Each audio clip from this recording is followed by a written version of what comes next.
በ1963 ዓመተ ምህረት እንደ አውሮፓ አቆጣጠር ተመሰረተ ግንቦት ወር። እዚህ ላይ ለመድረስ ግን የኢትዮጵያ ሚና እንዴት ይገለጻል? እኔ በእኔ አስተያየት ኢትዮጵያ ባትኖር ድርጅቱ አይቋቋምም ብዬ ነው የማምነው። ይህንን የምለው ለምንድን ነው? በወጣትነቴ የተገነዘብኩት ያየሁትም ቢሆን የኢትዮጵያ መንግስት ከንጉሱ ጀምሮ እስከ ታች ድረስ በሙሉ ኃይል የተነቃነቁበት ተግባር ነበር። ታውቃላችሁ፣ ያው ከታሪክ እንደምንረዳው ያን ኢትዮጵያ አፍሪካ በሁለት ተከፍላ ነበር፣ ሞሮቪያና ካዛብላንካ። እነሱን አስማምቶ ወደ አንድ ለመምጣት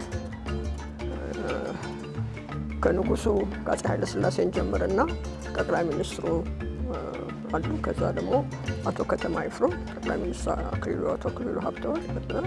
ከዛ እከሌና እከሌም የሚባል የለም። እነዚህ ዋናዎቹ ተዋናያን ቢሆኑ አንደኛ በአጠቃላይ የመንግስት መስሪያ ቤቶች ሁሉ ያው ስብሰባው ሊደረግ ሲል የተሳተፉበት ነው። ሁለተኛ ግን ይሄን አፍሪካን በሙሉ በመዞር ራሳቸው ንጉሱ አውሮፕላናቸውን እየያዙ ወደዛ ወደዚህ እያሉ ሁለቱን ለማገናኘት ይሄንን በዚህ በኩል ያለው የሚያፈነቅጠውን እሱን በማግባባት ይሄንን እንዲህ በማለት ደብዳቤ ለመሪዎች በመጻፍ በማለት በጣም ከባድ የሆነ ስራ ነው የተሰራው።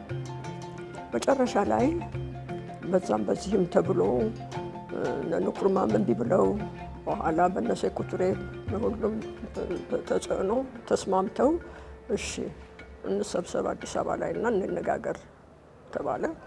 ሌላ ሁለተኛ ደግሞ ተግባርና ተጋድሎ የመጣብን የሞሮቪያውን የካዛብላንካውን የኢትዮጵያን ረቂቆች ማጋባት አጋብታ ትሞክር ለማጋባት እና አንድ ቻርተር እንዲወጣ ለማድረግ ተብሎ እሱ ኃላፊነት ተሰጥቷል። ይሄ ሁሉ ሲሆን እኔ ታች ነኝ ያለሁት፣ ማውቀው ነገር የለኝም። ብቻ ከምናየው እና በኋላም ከምንረዳው ነው። አለቆቻችን ሌሊትና ቀን ነበር የሚሰሩት፣ ሁሉም በየደረጃው መምሪያ ኃላፊዎቹ፣ ሚኒስትሮቹ፣ ምክትል ሚኒስትሮቹ ሁሉም። ከዛ ይወጣል ደግሞ ወደ ጠቅላይ ሚኒስትር ቢሮ፣ ከዛም ቤተ መንግስት። በቃ በኃይል ሌሊት ቀን እየተሰራ አንድ ረቂቅ ተዘጋጀ። ስምምነቱም የሚደረግበት ቀን ተወሰነ እና ወደዚህ ሲመጡ ወደ አዲስ አበባ ሲመጡ እንግዲህ የዛሬውና ያኔው በጣም የተለያየ ነው። ዶክመንት እንኳን አዘጋጅቶ ለማቅረብ በስተንሰል እየተቀረጸ በእጅ እየተባዛ ነበር። አስበው፣ አሁን በኮምፒውተር ላይ አንድ ነገር ጫን ስትል አንዱን ያደርግልሃል። ምንም የምትቸገርበት ነገር የለህም። አንዱን ጫን ብለህ ማአት ዶክመንት በአንድ ጊዜ ታወጣለህ፣ ታደርጋለህ፣ ታትማለህ፣ ታቀርባለህ። አንድ ነው። ሁለተኛ ጸጥታውን አስበው። በዛን ጊዜ እንግዲህ ሴኩሪቲ የእነዚህን 32 መሪዎች ጸጥታ ለማረጋገጥ ምን ያህል ጥረት እንደሚጠይቅ፣ የማንን ጥረት እንደሚጠይቅ።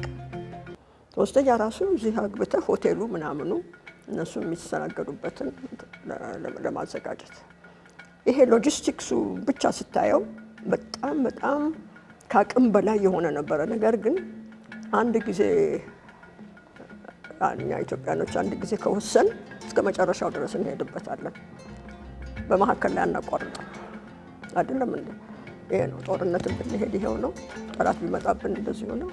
ሌላም ነገር ስንሰራ እንደዚሁ ነው። እስከ መጨረሻው ድረስ ነው የምንሄደው እና ሁል ጊዜ ደግሞ እንዲህ አይነት ነገር ሲያጋጥመን ሁላችን ተባብረን ነው የምንሰራው። ሁሉም ይተባበራል። ማንም ሰው ምንጣፉን ከስር ሊጎትትብህ የለም እና ለኢትዮጵያ ክብር፣ ለኢትዮጵያ ታላቅነት የሚደረግ ስለሆነ እነሱ ሁሉም ይተባበራል እና ይሄ ሁለቱን አስማምቶ አሰባብሮ እዚህ አምጥቶ ውይይት እንዲደረግ በቃ 3 ቀን ውይይት ተደረገ። በጣም ቻርተሩን ለማጽደቅ ችግር ነበር እና መጨረሻው ቀን ሊጸድቅ ሲል ቀኑን ሙሉ ዋሉበት፣ መሸ። ከዛ በኋላ ምን ሀሳብ ቀረበ? እራታችንን በልተን እንመለስ እና እንሄድበት የሚል ሀሳብ ቀረበ። እንግዲህ ያው እንደምታውቁት ንጉሱ ነበሩ በሊቀመንበርነት ስብሰባውን የሚያካሂዱት እና መልካም ነው፣ እውነት ነው፣ መብላት አለብን፣ ደክሞናል ምናምን። እሺ ይችን አንድ ጊዜ ይችን ነገር እንቋጭና እንሄዳለን ተባለ። እሺ በዛው ላይ ሲነጋገሩ ከየት እንደመጡ ሳይታወቅ የቤተ መንግስት ቦዮች፣ አስተናጋጆች ምናምን መጥተው በእያንዳንዱ መሪ ፊት ሰሃኑ ተቀመጠ። ምግቡ መጣ።